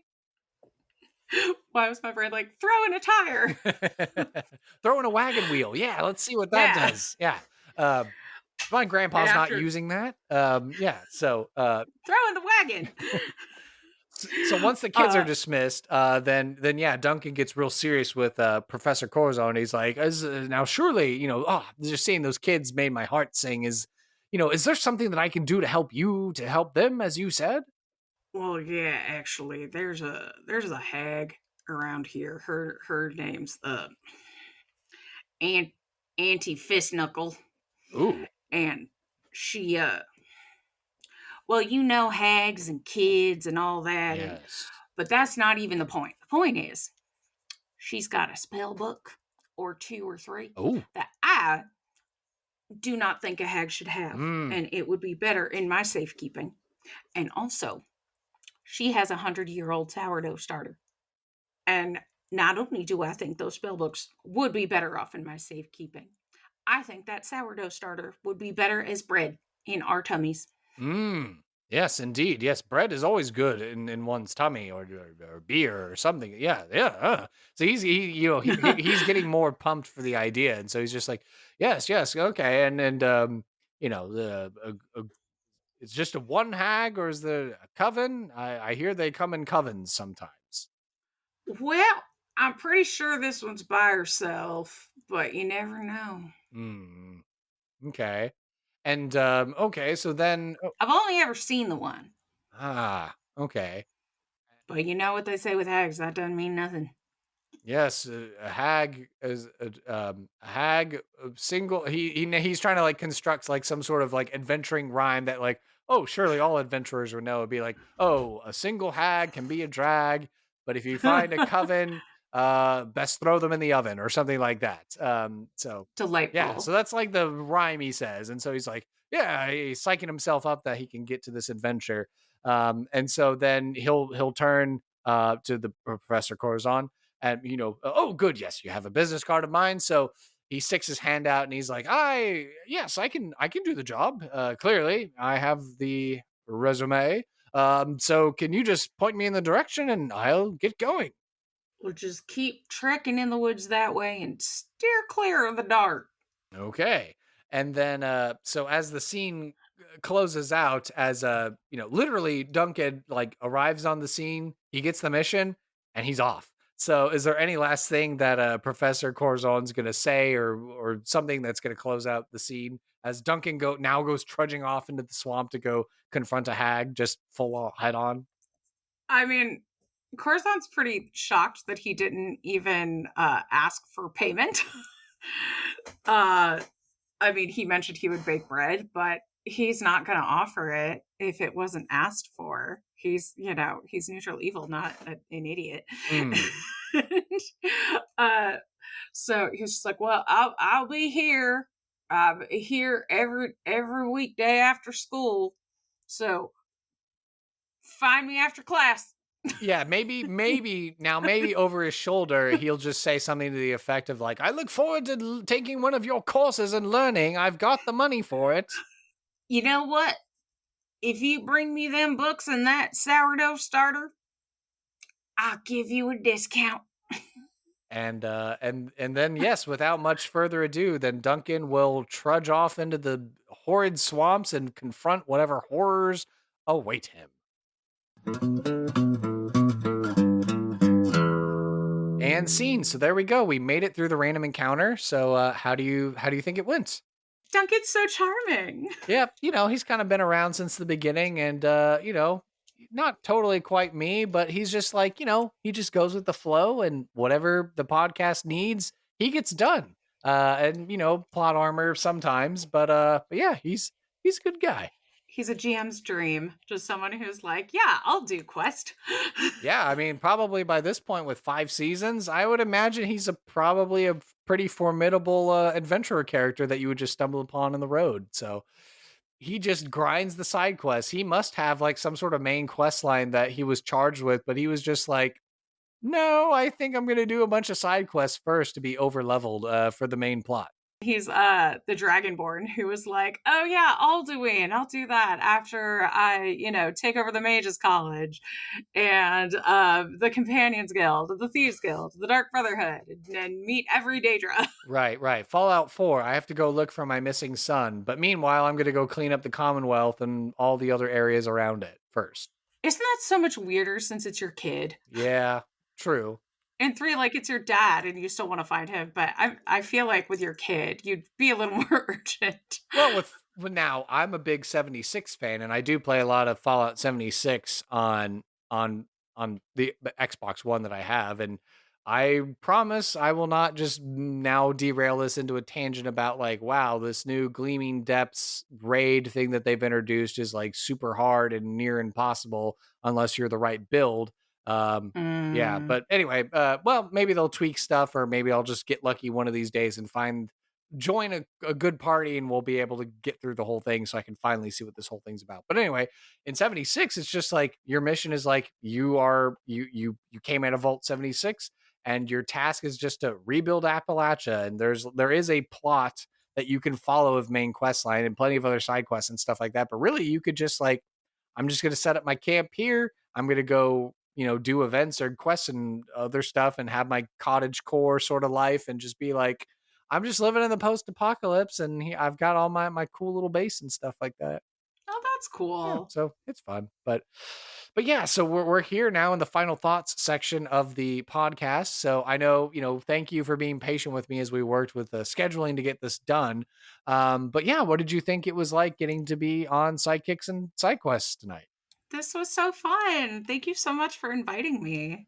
Yeah, like I said, appreciate the work that you do for the community, and I'm just a humble guy, and I'd love to get to talk to other people and invite them on the show, and you got to do it piece by piece, and so, I just heard you and on the interview that you did with Kill Every Monster, and just seeing your work online, I was like, you know what, I think Jess will be a good fit, so I reached out, I took that chance, and following the advice of our queen of the Patreon, Goblin Katie, who said, you think people are super busy, but they're not maybe actually quite as busy as you think they are. Now, in the case of like of James Intricasso, that may actually be true, and he really is too busy to be able to schedule at this time. But I'm sure once Draw Steel is a huge swinging success, then he'll be chilled out to be like, okay, now I have some free time to do podcasts or whatever. But all that to say, it was cool to get to bring you on, and I think you do good work, and it Thank was you. amazing to have you on the podcast. So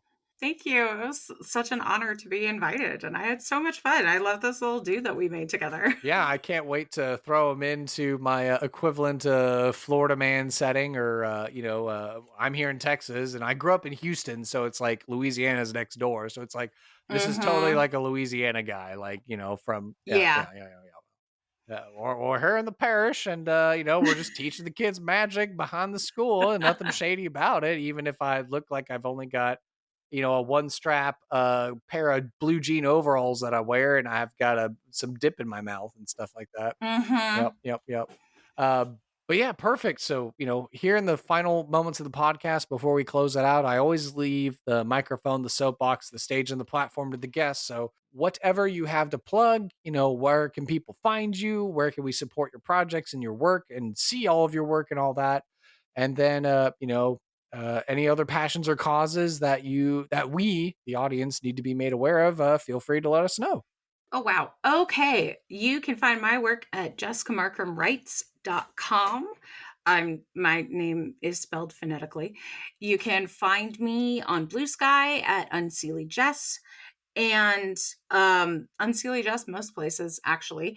I have some stuff coming out that I don't think I can talk about yet, but if you like tappy tap mobile games, you could play some stuff I'm working on. I write for Party in My Dorm and Witch Academia Magic School. So you can check those out until I can announce some other things that I'm doing. Awesome. Well, yes, we'll make sure we reshare those on social media, and we help get the word out. I feel like this episode should be out at the beginning of the new year if I have my act together. Oh, snap, that's so fast. Yeah, yeah. Well, you can never keep a podcast down. So certainly, Miss Jessica, thank you so much for your time with being on the podcast. I can't wait to have you back on making even more interesting NPCs. Thank you for listening to this episode of Sidekicks and Side Quests. Be sure to subscribe to the podcast through Apple Podcasts, Google Play, Spotify, Amazon Music, Overcast, or YouTube, or feel free to save the RSS feed to use the app or player of your choice. Visit our website, sidekicksandsidequests.com, for links, write-ups of the NPCs, and to learn more about the show and the guests who have been on it. To stay up to date and interact via social media, you can follow the podcast on Facebook, Instagram/Threads, Twitter/X, and Reddit by searching for Side KQ Podcast. You can also find our small Discord community as well online. I would love to talk D&D and showcase your fan art, stories of how you used our NPCs, discussions, and commentary. And hey, if you'd like to hail the bard and send me a message, an email, you can do so by communicating with sidekicksandsidequests@gmail.com. To help this show be the resource it's meant to be, I ask that you leave a review on iTunes, 5 stars, please, to help spread the word and share our podcast with your friends and family. Whether you're a veteran player or an aspiring dungeon master, there's something here for everyone, and I want to hear about it. As mentioned in the NPC creations section of the podcast, I do in fact have a Patreon for Sidekicks and SideQuests. If you love this podcast and what we're trying to do here, I would appreciate it if you would just go to the website, patreon.com/sidekicks and sidequests. No matter your lifestyle expenses, we have wonderful rewards at every level of Patreon membership tier. Modest, comfortable, wealthy, and aristocratic accommodations await, and we welcome all patrons to the Levitating Platter. Seriously, your financial support allows for this passion project to continue to invest in itself through the tools that will take our production to the next level, as well as provide more content for our patrons and the community at large. Please consider supporting me on Patreon if you can. Sidekicks and SideQuests is unofficial fan content permitted under the fan content policy. Meaning I'm not approved or endorsed by Wizards. Portions of the materials used are property of Wizards of the Coast. Copyright Wizards of the Coast, LLC. Thank you for your support, and I'll see you at the pub next time. Bar to rock on 1, 2, 1, 2, 3, 4.